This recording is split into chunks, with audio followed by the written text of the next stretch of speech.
Welcome to the Coast Podcast. I'm Emily, a virtual assistant agency owner who left Amazon in 2019 to build my dream. And I'm Whitney, a freelance writer and communications consultant who never felt at home in a cube farm. We didn't see many people paving their own ways like we decided to, so we created this podcast to talk to others who were brave enough to pick a different path. Creatives, entrepreneurs, people doing their careers and their lives their way. Join us as we learn from them, get inspired, and show you beautiful paths less traveled. Not every road leads to the coast, but the ones that do come with a great view.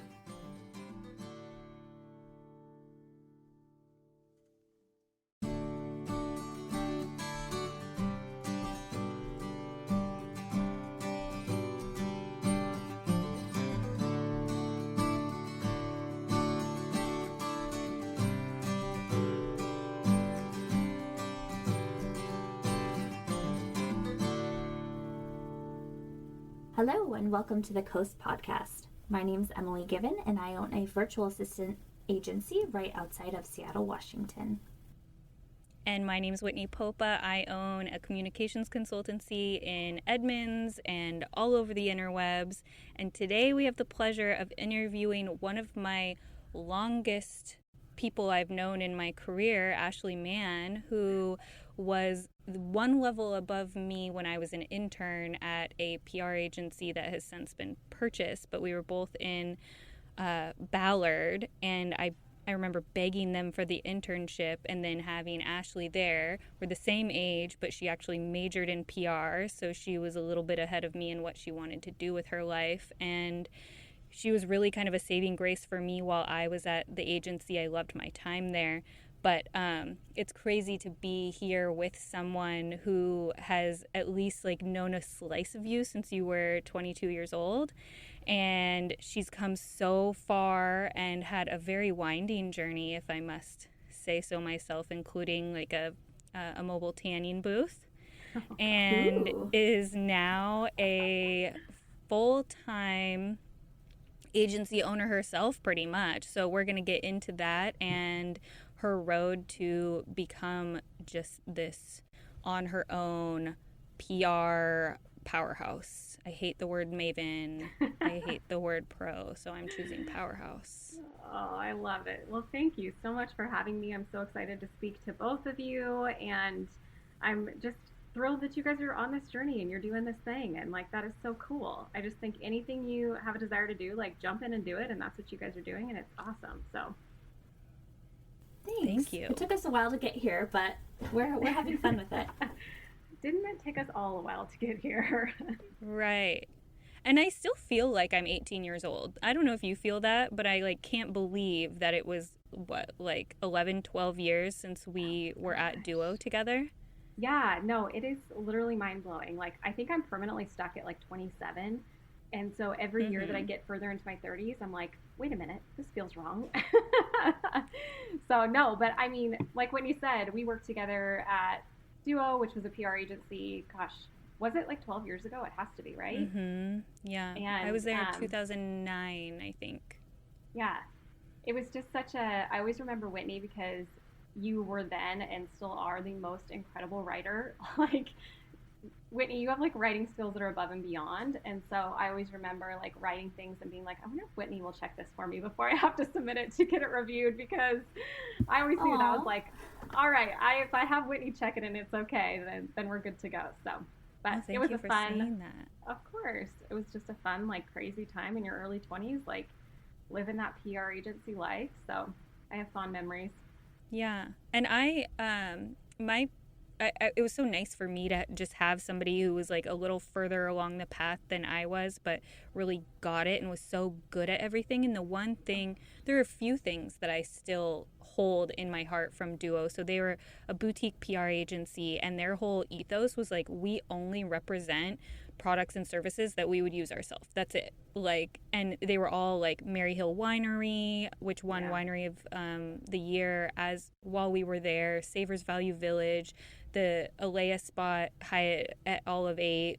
I'm still in the Darnell Sue girl happy hour, power hours or whatever she had. Yeah, and we staffed all those events, and I remember just last year, I think I was in, or the year before, I was invited to the Restoration Hardware opening party that Duo put on in their new iteration, Kitterocket or whatever they call themselves. Yeah. And it was just like a weird blast from the past. I remember seeing the girls at the door and being like, oh, I'm so glad that's done. I just remember doing some condo opening and having to like dress up as an elf. And it was just part of the job. Like the actors didn't show up. So it was like, all right, well, we've got these PR girls. I'm sure they'll dress up as elves. It'll be totally fine. But what was so interesting about, what was so interesting about working there too is that I felt like the owners themselves had kind of an inspirational story where they were two young women who had been in an agency life, kind of like cashed in their 401ks and just went out on their own and ran a really successful business. And so I think that was actually one of the first things that kind of made me think like, okay, maybe I could do this for myself someday. So kind of starting out your career, having that as a model, I think was really impactful sort of for my own career journey moving forward too. Yeah. And how long were you there? You ended up being there a few years, right? Yeah, I think 2 or 3 years probably. And you never went big agency?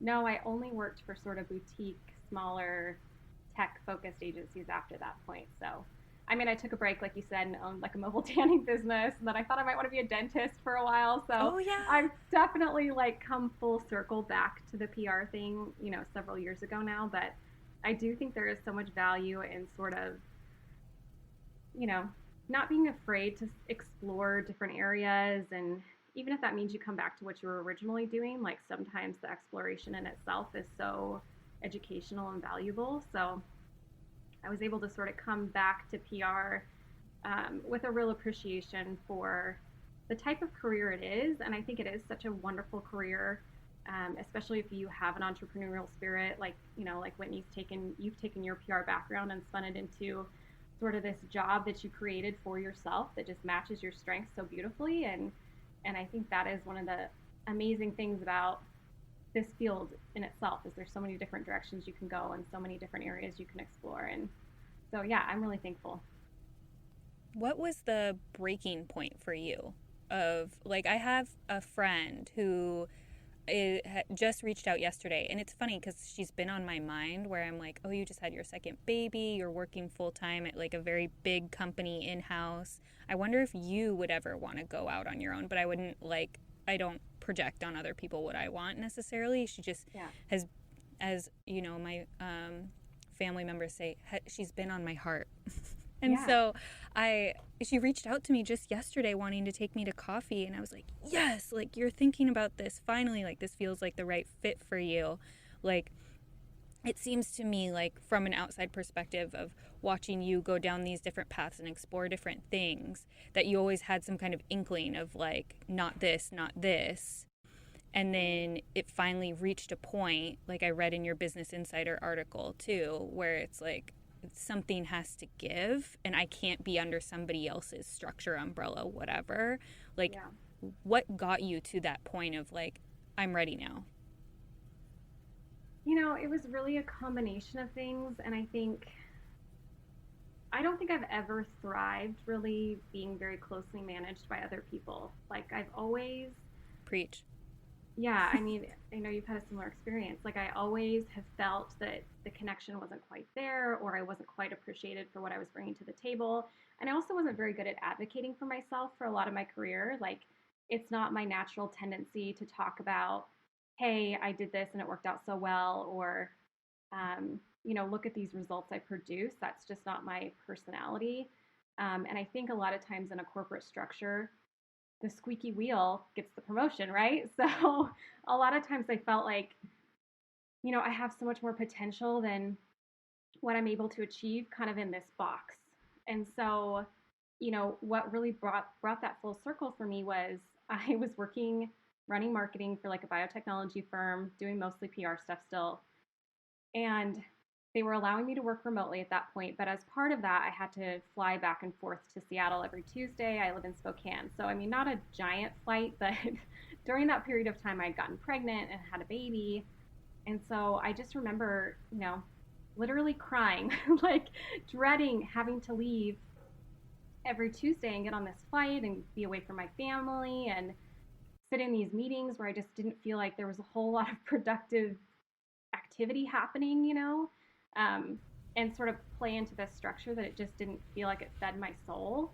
And I just remember sitting in the Seattle airport in like one of those little tiny pumping pods. They have those like, I can't, Mamaroo or Mamavoo, I can't remember what they're called, but they have these little like cells where you can go in and privately like pump. And I just remember like pumping really quickly, trying to catch a flight to get back to my baby before she was going down for the night. And I just kind of thought like, all right, this is it. Like I'm making a point right now that my goal is to not have to do this anymore. Like I shouldn't have to force myself to fit into this, idea of what my career should look like. I shouldn't have to force myself to get on this plane every week. I want more than this. And that was the first time that I thought, okay, I'm committing to this idea. Like I'd always wanted to go out on my own, always wanted to run my own business, but I had always been too afraid and not confident enough in my own abilities, I think. And from that moment on, that was really like the turning point of, okay, now every step I take from here on out needs to be towards that end goal of working for myself, having some flexibility for my family, having a career while also being the mom that I want to be, which was my, ultimate priority. And it took me a while. It took me like 2 more years after that point and another baby. And I went back to an agency for a while. But now I'm here and I'm like, okay, this comes with its own unique set of challenges, right? Like it's never just you arrive. But I'm in such a better place now and really grateful for that. So. Yeah. I've been talking to people a lot lately too about the security, the supposed security that they have in these jobs. And yes, like there is a lot to be said for insurance, and I'm not going to knock any of that, but there, in my experience, is not security within those jobs because you are not in charge of anything. You are constantly told this is who you are, what you're worth.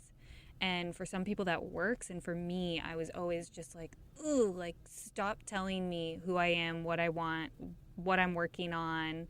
And I think there's a lot of value in like gaining the experience to get there, but if you keep getting nudged of like there's just something not right about this, like it makes me so happy when I finally see them like take that leap and then be all the better for it. Like, oh, I could have done this earlier, not necessarily should have, but like it's not as scary as I thought it was. And for me, actually, I feel more secure being on my own and managing. Well, in a corporate job, you have no idea when you're going to get called into a room and get laid off. Like, I mean, that's the reality of having somebody like that determines what you're doing. Like, you can get laid off at any time, and it's like you said, a false sense of security. Yeah, there's the insurance, but like there are other options now. Like one of our clients provides insurance to freelancers, and so there are other options that are becoming more and more prevalent now. But yeah, like that's a long tangent to say, like when somebody else controls your actual job, that is insecure. And so we're creating, in a sense, more stability by saying, like, yes, a client could leave tomorrow, but we have the resources and the tools to pick another one up. Like we can do that. So 100%.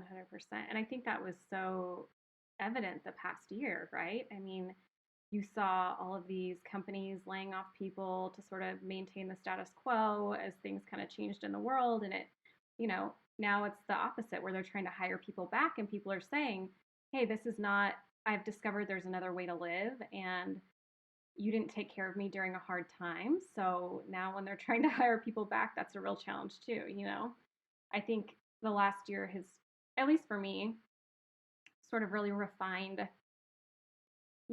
how do I take care of myself best? How do I want to run my business?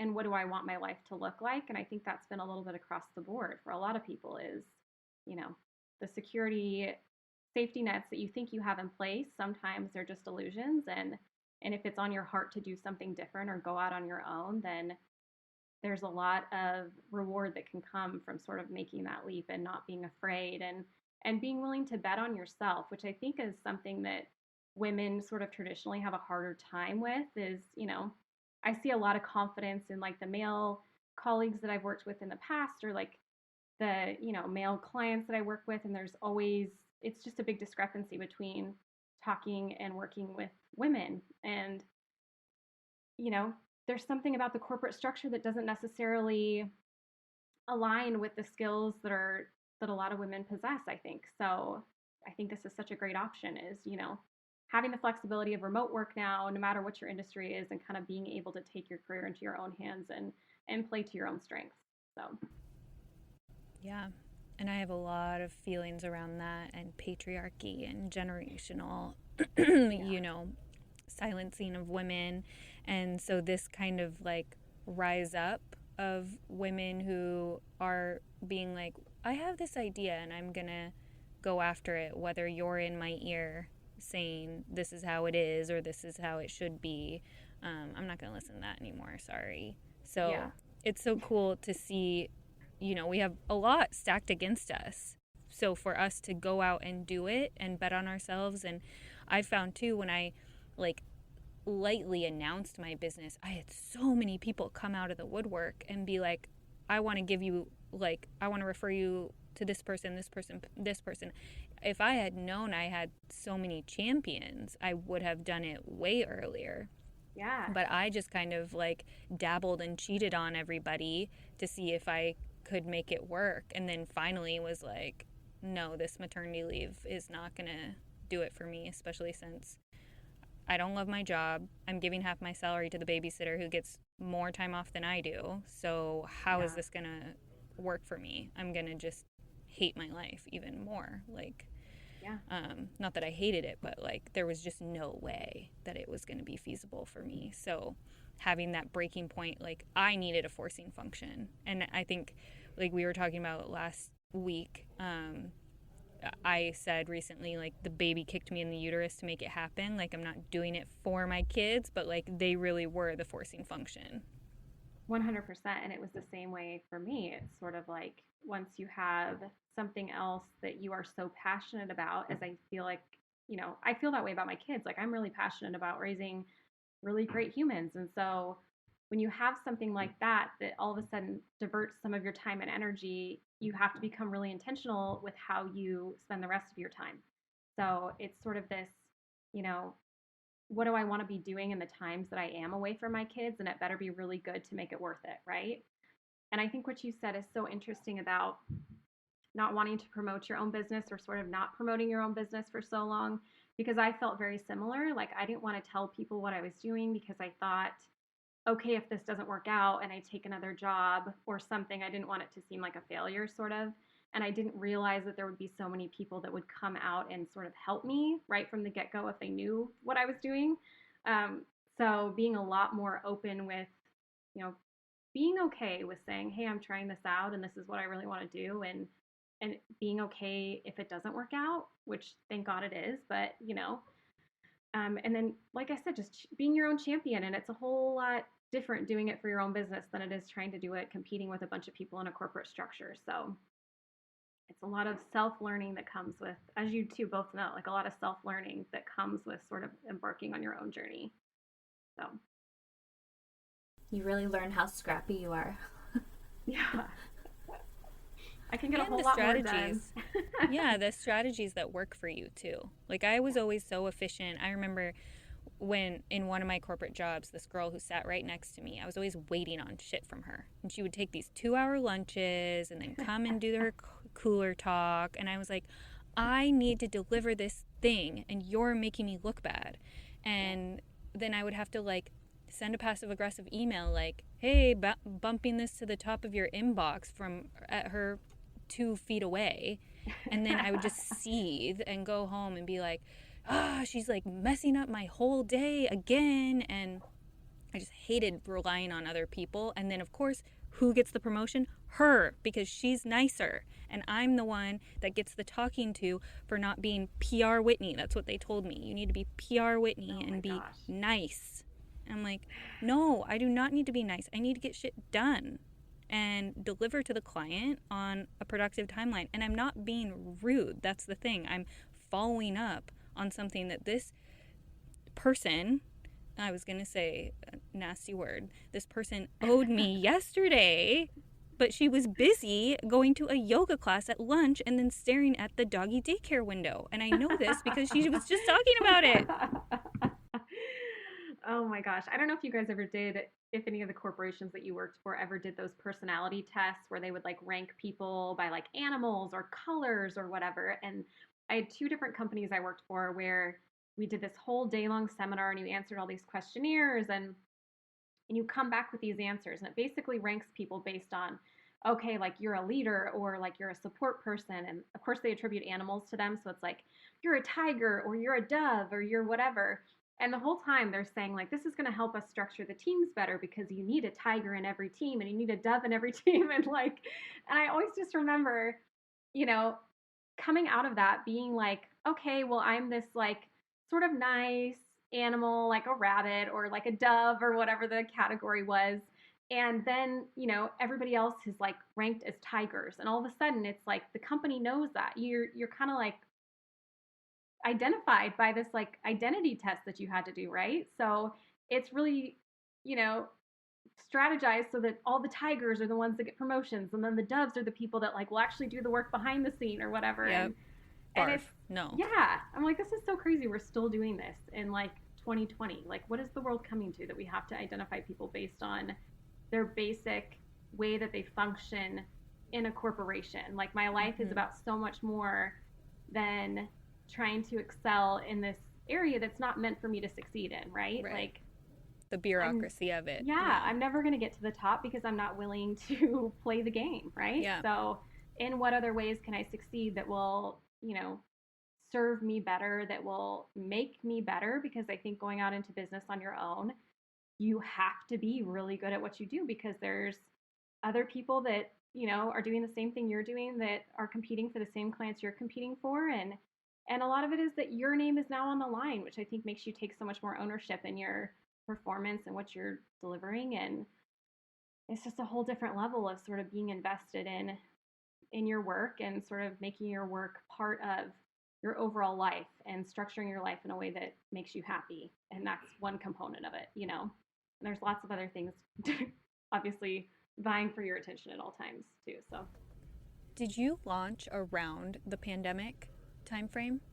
Yeah, so I actually launched in October of 2020, so it'll be a year. Wow. Congrats. Yeah. So like right in the middle. Yeah.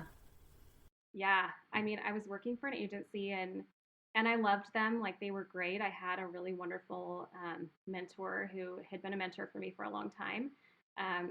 But, you know, they were men. They don't have kids. They didn't understand that, hey, there's a pandemic going on, and what that means for me is that I have no childcare and that I'm, you know, juggling all of these things in addition to my husband juggling his job, and we're swapping kids on and off, and it's just a different experience for me. And I just remember making just these like asinine promises to clients about deadlines. Like, yeah, we'll get that to you within an hour, when it was like, we don't need to do that. We don't have to like turn this around that quick. And then me sitting there trying to like type a press release with one hand while I'm like soothing my baby, you know? And yeah, at that point I just kind of thought, okay, you know, I could get let go from this agency job at literally any point. I had been working on a couple of clients on the side with the blessing of the agency I was working for, thank God. And so I had a little bit of a cushion from which to sort of leap off into my own business. And literally by the day I put my notice in, I already had 3 other clients with contracts signed, like ready to go. So it was literally just, yeah, it was like a light shining. It was like, hey, if you put your energy into this, like you can just be as successful at your own thing as you were, you know, contributing towards a different agency doing the same thing. So yeah, that's been busy ever since. I want you to tell our audience how close together your kids are. Yeah, so they're 3 and 2. So they're like 17 months apart. So they're crazy and wonderful, and they keep me really busy, and it's been a whirlwind. But I planned it that way. So I knew what I was getting into. I was like, I got to get this pregnancy thing over with. Like, boom, boom. Like, let's go. That's how I was. Yeah, mine are 2 years exactly within 3 days. So Oh my gosh. Bianca was born 3 days before Oliver turned 2. Oh my gosh. Yeah, and I was Wow. the same way. I was like, I am not having like all this baby shit in my house for like 10 years. Whoever, to the people who do that, you are heroes. But I was just like, nope, we're going to do this all at once. I felt like I couldn't even remember, even though my daughter was like 16 or 17 months when my son was born. I felt like I had already forgotten all of the newborn stuff. Like when he arrived, I was like, oh my gosh, like I forgot all about the sleep deprivation already. Like all these diapers, like, oh my gosh, am I supposed to be tracking like what he's eating? It was just, I can't even imagine having them like 5 years apart. It would just be a total re education all over again. Not to mention like the baby products that like change so much. Yeah. Like I'm like I have no idea now. I'm like, oh, here's what I use, and people are like, that's outdated and old. Yeah. The For mental sure. energy it takes to even prepare for the babies. Like I was talking to Yeah. our nanny about her sister just had a baby early, and the car seat arrived late or whatever. There's delays on everything right now, and Yeah. it's like you trying to predict your life and your baby gear needs around something that's completely unpredictable. Like you have a little bit of room maybe, but it's either like pay for it and have it all early, which I'm psychotic that way, so it's like I find out I'm pregnant, I'm getting the car seat like right then. Those me But too. I also with the second one was like, okay, let's get all the used stuff. Let's like nothing is precious anymore. Like thankfully we had a lot of hand-me-downs, but I was so grateful to have already had my business by that point. I did struggle a little bit with like readjusting my client load, Yeah. because I wasn't expecting to get pregnant when I did, and so it was a little bit of I have to readjust my life again now, and all the males in the universe do not understand what that means and what that looks like and all of that. But to have the structure of my business over it, of like, for me, it was a sense of security of like, I'll have something to do with my brain that is productive. Not that I Yes. don't love my children, but I do find them, thrilling, messy, and boring at times. And I need something that fuels me and makes me feel like I'm contributing not only to my house, but to society and like moving things forward. So the mental like assurance of having something for me when I was so like bogged down by babies, I think was a saving grace for keeping me from having postpartum in a big way. Whereas I Yeah. feel like a lot of other, if I had been in a corporate, if I had stayed in my corporate job, I think I would have had like crazy postpartum. Well, it's just such a, so much of it feels really unnatural, or it felt really unnatural to me of like, okay, I have these career aspirations. I also have these children. I want to be such a great mother. It felt terrible for me to leave them, right? And to say, like, okay, so now I'm going to put them in daycare all day and I'm going to go sit at a desk from 8 to 6 or whatever, and then sit in traffic and do all these things.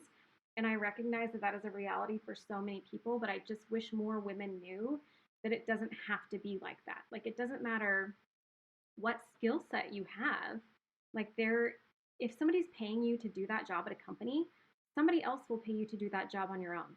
And so if that is something that is challenging for you, there are other avenues to explore. And I realize, you know I fully recognize I come at this from sort of a privileged standpoint of having a partner who also has a full-time position. Like, there was a little bit of a cushion for me to sort of embrace this on my own that a lot of people maybe don't have starting out, so I recognize that. um, but I think even if it's working on the side and working in the background to hone your skills to sort of eventually step off on your own or figure out something that feels true to you, whether it's part-time work and consulting or whatever that looks like. um, it's just so worth the journey of doing that, even if it's hard for a little while, or if it's challenging at the beginning. I really truly think that whatever you invest your time and energy into, if you're passionate about it, it will work out at the end of the day. Exactly. I think I really feel like too. Um, well, you were saying something about being away from your kids. And that exactly is why I chose to do it too. Like, I would leave the house at 6:15 in the morning when they were still sleeping, and my little guy was still sleeping, and then I would get home at like 6:30 at night after the traffic from South Lake Union, and have an hour with him before I went to bed. And that, like, at the time, you're realizing, like, listen, I am work Emily more than I am mom Emily, and I just wasn't okay with that anymore. And that's, you know, like you said, like, where you choose to spend your time. And now I'm not going to say that he's not in daycare, because obviously he is in daycare. Otherwise, I wouldn't be able to get a lot of things done. But I'm able to pick him up whenever I want. I'm able to, like, snuggle in the morning with him. And, like, those little moments that we gain back are so, like, I appreciate them every single day. Yeah. And I think for a lot of people, it's not even so much about, you know, obviously I have childcare. Like, I can't do my job without having childcare. I'm not with my children 24/7 every day. There's still, you know, times when I am away from them, but I think it's the feeling of being away from them doing something that you are not enjoying, or that you don't feel is contributing to you as a person. So I think there are a lot of moms who are working full time, that are doing sort of the grind that we talk about, that they're getting something fulfilling from that, and they feel like they're on their path towards what they want to be doing. And that is just as aspirational as somebody who goes off on their own because they want more flexibility. I just really think it's all about knowing that there are multiple paths that you have to choose from, and not feeling locked into something that doesn't fuel your passion, or that you don't feel is right for you personally. Mm-hmm. Yeah, no, it's a lot of it is a mental shift too. And just knowing, like, I am in control of the schedule versus somebody's thumb over me and dictating what the schedule is and what your moves can be. What does your day look like now? Like, with being a mom and having your client work? Yeah, so it's a lot, you know. It's still like a challenging day. Like, I get up at 5 so I can have a little bit of like me time before the kids get up and the whole craziness starts. And as much as I would like to say, like, I get up and I work out in the morning, most of the time it's like I get up and I binge watch Bravo, all the shows that I haven't gotten to catch up on during the evening time. And I do some work for a couple hours before the kids wake up, like answer emails. I have a lot of clients that are East Coast or overseas, like in the UK. So I try to catch up with them before their day ends. And then literally, like, you know, we start the crazy kid routine, right? So kids wake up at 7, mad dash to like get them ready to go. We have a nanny that comes every day from 8 to 2. And from those hours, I'm like heads down, like really trying to be productive, like getting a lot of stuff done. Um, and then at 2, kids wake up from their naps. I try to take off for a few hours in the afternoon to just spend some quality one-on-one time with them. And then, like, I'm working after they go back to sleep, you know, but it's something that I like doing. Like, I really have kind of culled my client base down to working with really similarly minded people, which I think is another thing that, especially if you're working at an agency, you don't have any say into the clients that you work with.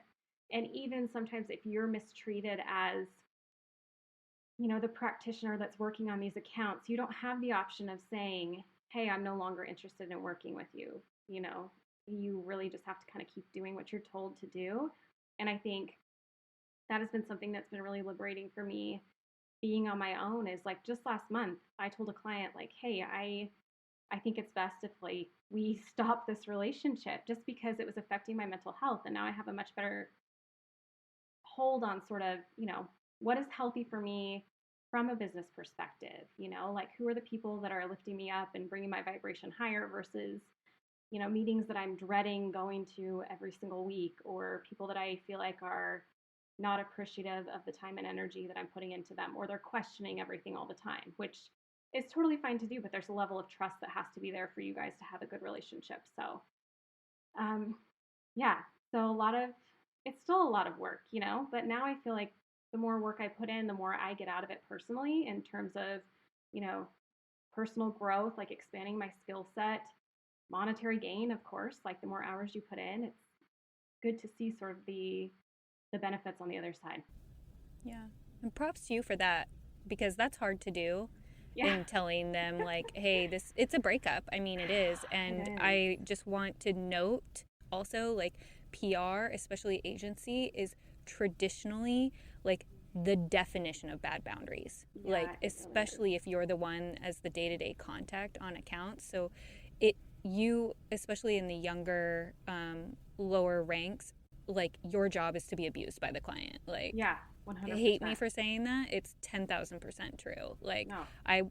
my first date with my husband, I was 2 hours late to because I was waiting for feedback on a doc Yeah, or an I mean, email or whatever.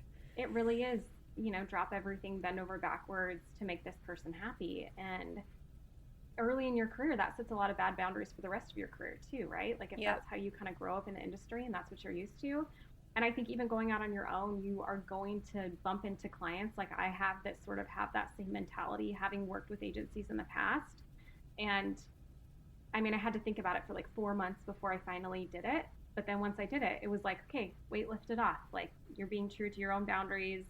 You're setting a line in the sand of saying, hey, I'm not okay being treated like this anymore.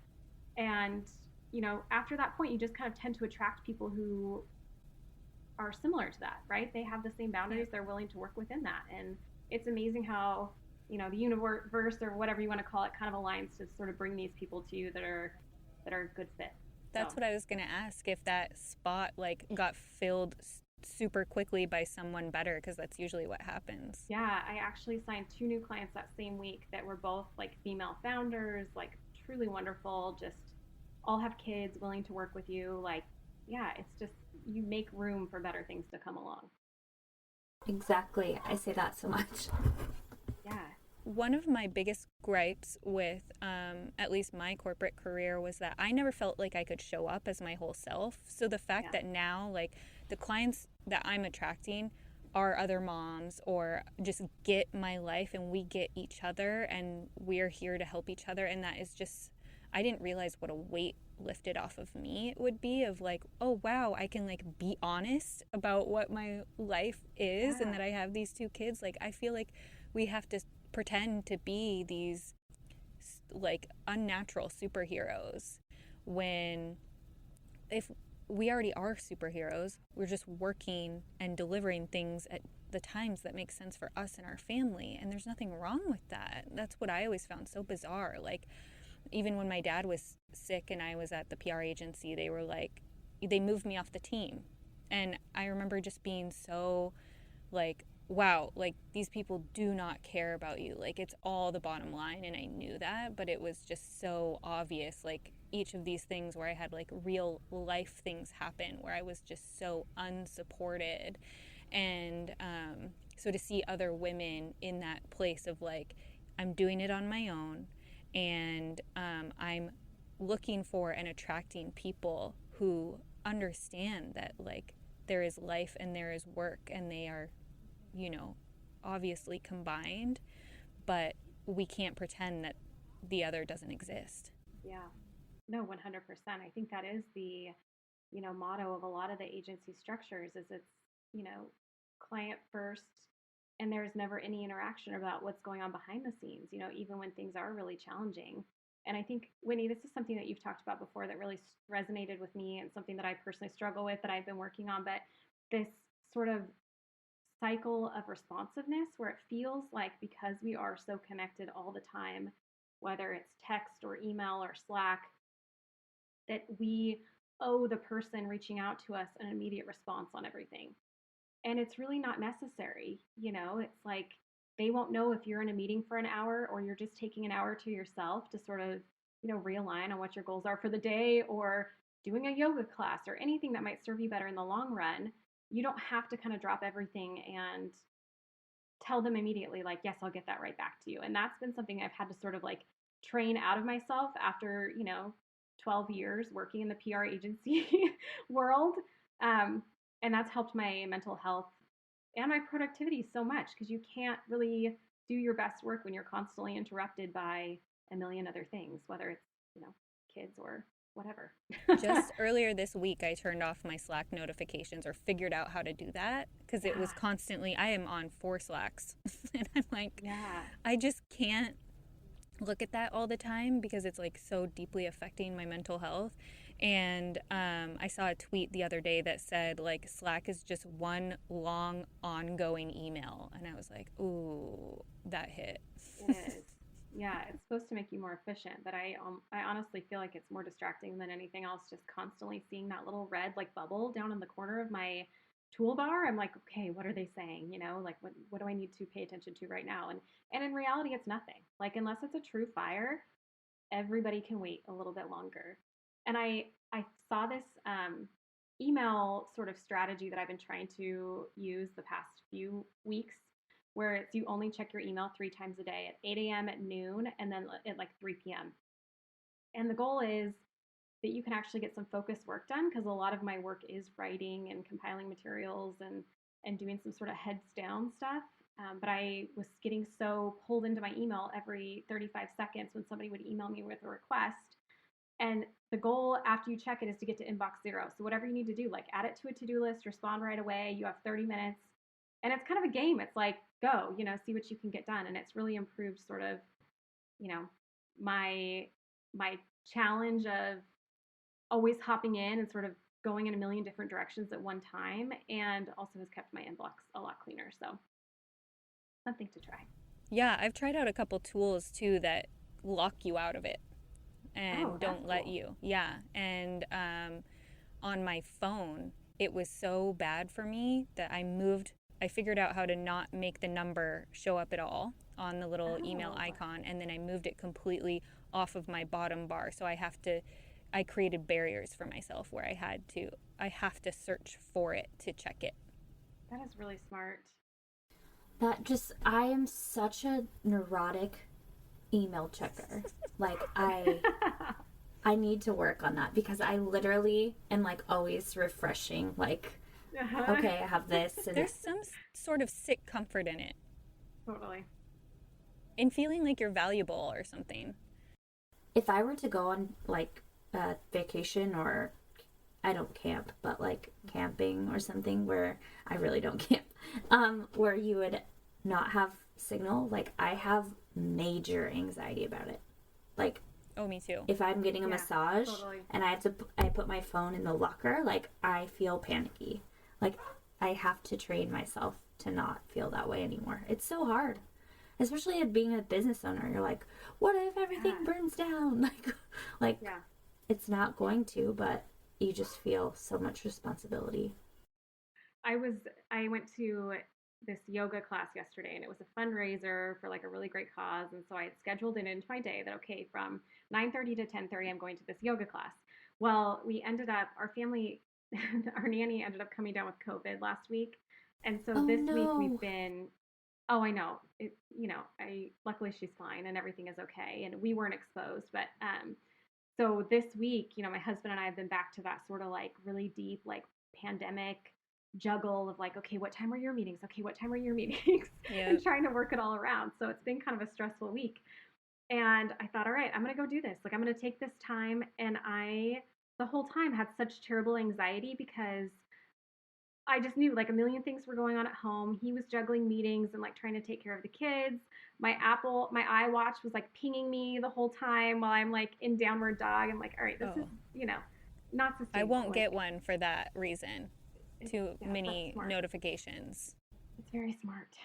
But yeah, it is so hard as a business owner to sort of disconnect and relax and, honestly take care of yourselves, because there's always something else you could be doing. And if it's not for a client, it's on the business side. Like you have your own business to promote in addition to doing all of your client work, right? So, it's never ending if you let it be that way, for sure. I tried to take myself on as a client last year when my client load was lighter, and it sucked. Especially the way that I was thinking about it.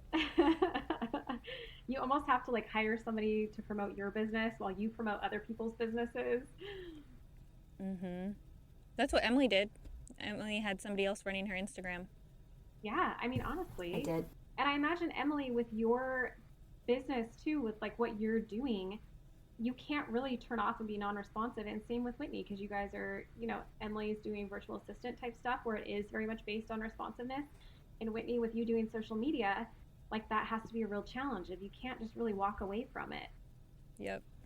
I'm struggling with that right now. That's my next year's plan. We do our yearly business retreat, and I do it with Roz and the kids so that they can see that they're a part of everything. And that's what I'm going to work on and have top of our agenda is like, how can I work less and make the same amount of money or more? Yeah. And I think that'll mean some restructuring of how I do my business too. Mm-hmm. Yeah. I think that is the main challenge is it's sort of you build this thing up and it's all centered around you as a person, but then how do you grow beyond that and give yourself a little work-life balance? You know, that is the real challenge. So I'm working on that too. It took me a while to get there, but once I did, it's been really, really fulfilling. Like, I only work with 2 clients right now personally, and, you know, the other ones are working with other clients one-on-one, and then I kind of check in with the client, I check in with the assistant, make sure that they're meeting expectations and the client doesn't have any concerns, and then kind of manage it from a top level like that, which has worked out really well for me. But now I have so much more freedom to like work on biz dev and yeah, I mean, I think that's the ultimate goal, right? Is to sort of be working on the things that you feel are your strongest strengths that you bring to the business that sort of differentiate you from everybody else. And then, you know, have other people you trust there to sort of support and help you that are bought into the business too, you know? Yeah. And that, it takes a while to get there too, like to loosen the grip, at least for me, for the first 3 years. I was like, nope, every penny is mine. And I was just so... it had to be me, like even manually doing my invoices and sending them and following up on them. It wasn't until this year that I was like, okay, buying a system to manage all my admin stuff, and then hiring one of Emily's VAs, and then also another of my former coworkers who's an amazing copywriter, having her help me do some copywriting, especially for the social media stuff. It's way too fragmenting for me to just sit and write like a month's worth of Instagram captions. I honestly don't know how you did that in the past. Yeah. That is every time somebody asks if I do social media, I'm like, no, I can refer you to somebody that does, because it is seriously so challenging. And I think there's so much beauty in sort of spreading the wealth a little bit too, of like, I would love eventually to work with other moms that are doing the same thing and, you know, pull them in for their strengths and sort of have this network of women that are all super talented at what they do in their respective areas. And we're helping each other, you know, and lifting each other up, and sort of, I hope that that is the future of what, you know, the new agency looks like, or what corporations want to work with. Like, that's really what I'm pushing towards. So yeah.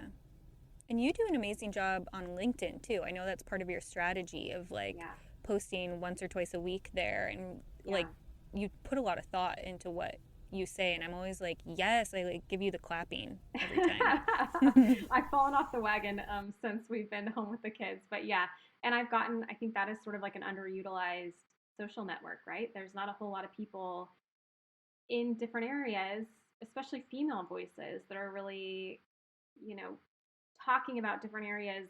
And I think the more personal you can be, the better too, right? Like my best performing posts have been the ones where I'm talking about struggling with like juggling work and kids, or running your business, and also trying to like run all the other aspects of your life and have some free time and hang out with friends and exercise. Like, these are all things that are just constantly competing for our attention. So I think the shift over the last year has been towards a lot more transparency around what that balancing act looks like. And I love that people are responding to that more on LinkedIn.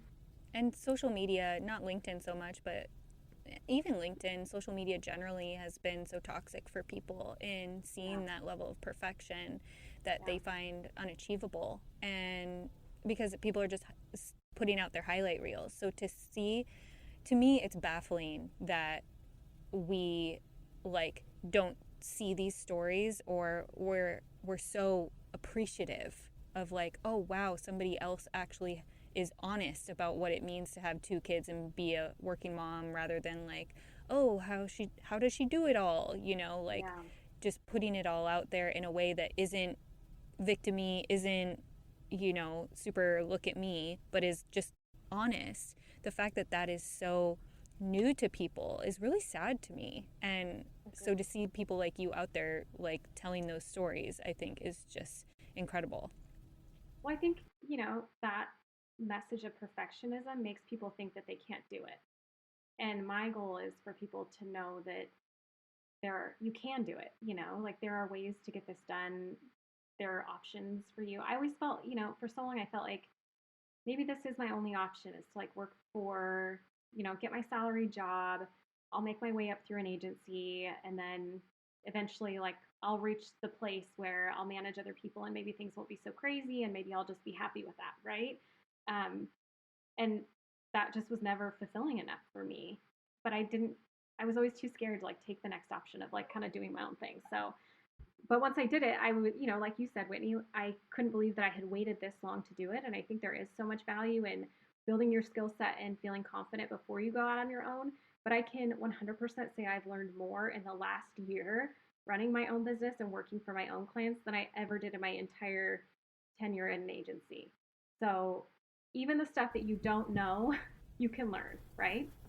So, Mm-hmm. I feel the same. And I feel like a lot of people get bogged down with like just the logistics of setting up their company. And I want to assure them, like, you can do it. I've had, for the co-working space that I manage, when I'm hiring people to help, they have to have a business license.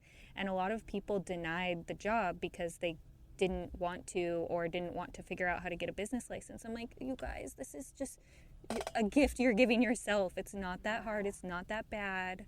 Like, I promise you it's worth it if you want to be doing things that you can just send out invoices for. Like, 100%. And people don't understand that. Like, it doesn't have to be perfect in order for you to just start. Like, it doesn't have to be the perfect logo. It doesn't have to be, your business name can evolve, your offerings and pricing can evolve, but like, start somewhere. Just put it out there, and your logo could look terrible. And you don't even need a logo like, or a website. You're right. Yeah. Right. You can always change it later. So I just think people get so stuck in the starting thing. Like, oh, I want to make it perfect, or I don't know how to do this. But focus on what you do know how to do and just go for it. And there are so many ways to get help on the things that, like, I'm terrible at accounting. Like, I couldn't even tell you anything about taxes, honestly. But I'm like, okay, I will find somebody that can handle this portion of things for me. And that has been so liberating, is that I'm also learning from that person and I'm expanding my own knowledge in that area. But at the same time, I know that, okay, I've got to back up because that's, an area that's been challenging for me in the past, is sort of figuring out how to structure all of that. So there are a lot of people that are willing to jump in and help you when you're starting, that all you have to do is, make a phone call and set up a meeting and you can be well on your way. So, yeah. Do you have a few extra minutes? I know we're running over, but I'd love to ask you our rapids that are not rapid. Yes. Let's do that. So, what is your coffee order? I get a grande Americano with a little bit of coconut milk. I'm very, basic. I just need the caffeine straight into the point. Yum. I love an Americano. So good. Do you remember, you didn't do this, but I had to go get coffee at Duo. I did before you got there. Yeah, you were the intern. I got a lot of Americanos, I think, for people. Yeah. That little walk-up place. Uh-huh. What's your first happy memory? First happy memory? I think I grew up on a cattle ranch, like in the mountains of Idaho, literally middle of nowhere. And I just have great memories from being like a little kid, just like running around in the fields and playing in the ponds and just being outside with my family. How close is that? Northern or southern Idaho? Like, how close to Spokane? Central. Oh. It's about, probably 6.5 hours, so fairly far away. Do you know how to milk a cow? Oh yeah. And your parents are still there? No, actually, they moved out to the coast. They live on the Hood Canal now, outside of Seattle. So awesome. Yeah. That's so funny, though, because I always remembered, I was going to ask you, too, that you were from Idaho and then went to Gonzaga and have a degree in PR, which not everybody who's in PR has, namely me. I was English at U of I, but we didn't have, like, a PR program that I thought anything of. So I remember we had that Idaho connection, too, of just, like, I'm actually trying to figure out how to get back more to wide open spaces. It helps me just automatically turn off the noise. Yes. My husband and I talked about that a lot. Not to interrupt you, but this past year and this summer we've taken a trip to Montana, a trip back to Idaho, and I'm like, okay, these places, just the feeling is different, and there's something irreplaceable about being in the open air, being out in nature, and being kind of away from the hustle and bustle of everything. Yeah, that's my current struggle if I'm trying to live this split life. Yeah. And I don't like feeling like shackled by anything. So even now, my business, I'm like, well, I can work it from anywhere. So like, let's make this happen where we can have these lives that really kind of fill us up in different ways. And so that's my next goal. That's my goal too. I'm trying to figure out the childcare piece. I'm like, how do I bring someone with me to take care of my children while I'm in these open spaces? Yeah, so I can seriously. You can get an au pair. I know. I feel like that might be like too in my business for me though. I'm like pretty introverted. Like I, got to have my own time, but that is an option. Yeah. And there's lots of like people in those areas too, like where I'm thinking of going near where my grandparents are. There's like, people who would be willing to help. You just have to figure that out in advance, I guess. Totally. Yeah. But your clothing item, what's your number one? Oh. I would wear this every day. I mean, I do wear yoga pants every day. I feel like that's such a basic answer, but literally every day. I feel my best. I mention this every time. I feel my best in expensive loungewear. It's my highest self, especially matching sets. Hey. Like right now, I'm wearing a talentless sweatshirt because I had to support Scott Disick. How could I not? And I can't get rid of it. Train. Exactly. I am very seriously considering Skims. I have some Good American. It just, Kylie baby, I'm in it. I've heard really good things about the Skims. I have some friends who bought from there, and beyond just not being able to get items because they're constantly restocking, apparently they're really great. So I believe that. I believe Kim would make it right for me. Although kimono was a very bad choice. I don't know how she Speaking of a PR disaster, right? Yeah.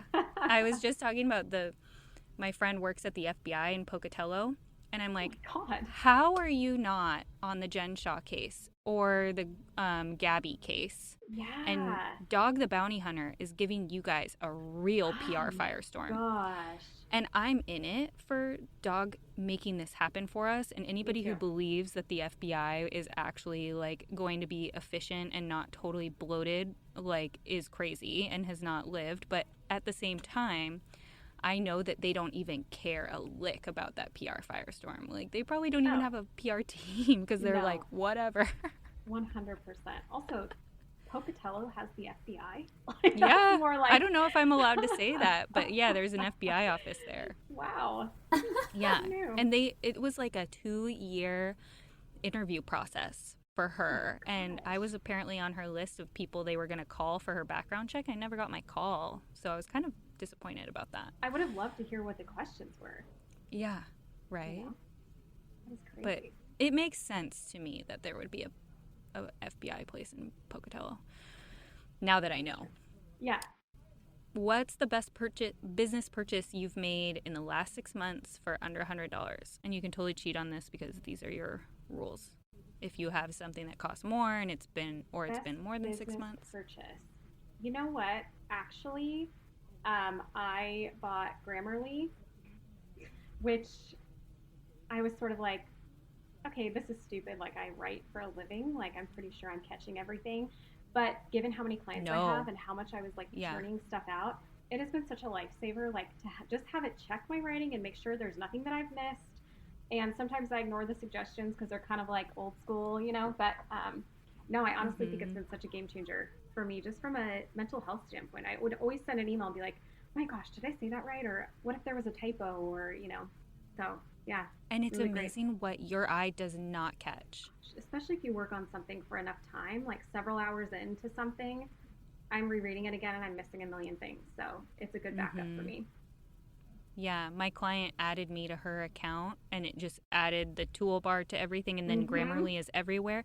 And it's very complimentary in its emails to me. It tells me that I'm 98% more 98% more productive than all Grammarly users, and that makes me feel really good. Or it has like a little face in the corner of your emails, and like if I say something and the face is frowning, I'm like, oh my gosh, my tone is very aggressive. I better like put this back a little bit, make sure I'm getting like the smiley face. Really? That's cool. Yeah, it is really cool. Grammarly is awesome.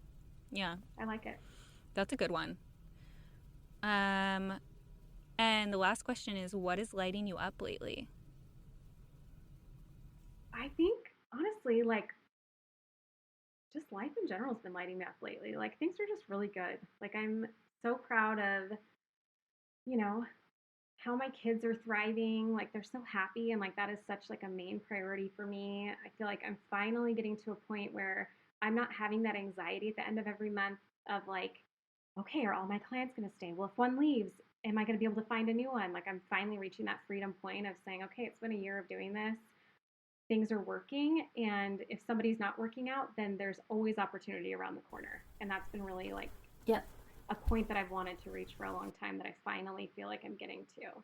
So I'm just, I've put a lot of time in this last year of figuring out, what makes me happy and sort of trying to hone my life around that. And I've just noticed a lot of big changes because of that. And I think it's such a worthwhile investment. We just don't sit back very often and say, like, okay, what is working for me? What is not working for me? And what can I be doing differently? And I feel like you ladies are amazing at this. Like, I'm constantly looking at Whitney's Instagram posts for, like, what should I be doing next? Like, okay, I'm going to look into some crystals, and I'm going to, like, talk to some energy healers or whoever, So I think it's so great. We're in to try it all, and you're going to love our episode with Ashley. Another Ashley McFarland, who moved to the Dominican Republic, and her husband found like some special crystal there that he wants to import to the U.S. And we're like, what? Yeah, it's so cool. That's amazing. What are you gonna like? What is next for you? Are you like, I'm just gonna ride this now and feel good, or are you thinking like bigger? I feel like people always push you to what's next in a like scale way, but I'm asking more of like, when you're knowing yourself and calibrating, are you like, cool, now I'm gonna just enjoy this time before thinking about what's next? That's what's next. I think for my personality, like, I'm just always thinking about what's next. I'm like very rarely like completely satisfied, or I always feel like I should be doing more, right? And that's something that I have been working on too. I want to enjoy for a little while. I still want to figure out, like I said, a way to where I can grow my business and support other like working moms and kind of have this network of people where we can all sort of benefit from taking things to the next level without relying on like a traditional agency structure, because I just don't think that works very well for the clients or for the people within the agency. So yeah, I've been doing some thinking about that lately, but mostly it's like, I want to just feel really successful in what I'm doing. I want, my clients to be happy and to feel fulfilled on my work side of things. But then I'm like really just trying to soak up my babies because they're only little for so long, and time flies, man. So next couple of years, that's what I'm going to be. That's my number one priority is let's make some memories with the family before everybody's into school. And that's what I think is going to bring me the most fulfillment at the end of the day. So. Yeah. Hey, that's inspo for me. I love it. Where can people find you? So my website is pinegrovepr.com. Like we've talked about, I have dedicated very little time to my own online presence. So I'm on Instagram under Pinegrove PR, and then also you can find me on LinkedIn. But heads up, I am like very inactive on most of my stuff. So, but if you need to get in touch with me, you can. Are you like, do you have an ideal client? Like, I make lists of everything, right? Like, so my next clients, I want to see them in like this type of industry. You've attracted some good women founders. So while you have this very probably small platform of mostly, not even my mom. I don't think my mom listens, which might be a good thing. But a small platform of this podcast, what would you want in like a next client if you're even taking clients on? I am. I'm really into like the femtech space right now. I have a client in that space. I think finally, women leaders are kind of turning technology towards tackling issues that have been issues for women for decades that nobody has sort of turned attention to. And so I'm really inspired by companies like that are sort of tackling, you know, things that are just sort of looked at as a normal way of life and making things easier for women to sort of, you know, do the best they can in their careers and balance their families and have a little bit of mental health protection around that too. So there's a lot of interesting companies in that space, and that's what I'd like to get into more. That's what Emily and I are talking about, is maybe our next move. I'm just going to put it into the universe of like female angel investor collective of getting into these women-run tech companies and having one like in, the Pacific Northwest that focuses on supporting women founders and throwing some money at them. So great. Yeah, keep me in the loop. Yeah, that's why I mentioned like, okay, get Ashley in on this. 100%, I'm in. I think it would be pretty, just like we've said, just take some Googling to get it set up, right. That's right. It's not hard. It's just most people don't take the time, right? Mm-hmm. Thank you so much for your time. Emily, do you have any other questions for Ashley? I don't think so, but it's been really great to actually meet you. I know we've emailed a few times, but it's been really great. Well, I so appreciate you guys having me on, and you are both like super inspirational to me and what you guys are both doing, and I'm excited for your podcast because I think other people and other women especially could learn so much from sort of the journeys that you both have taken, and so I appreciate your time too. Thanks for being here, Ashley. Of course. Take care.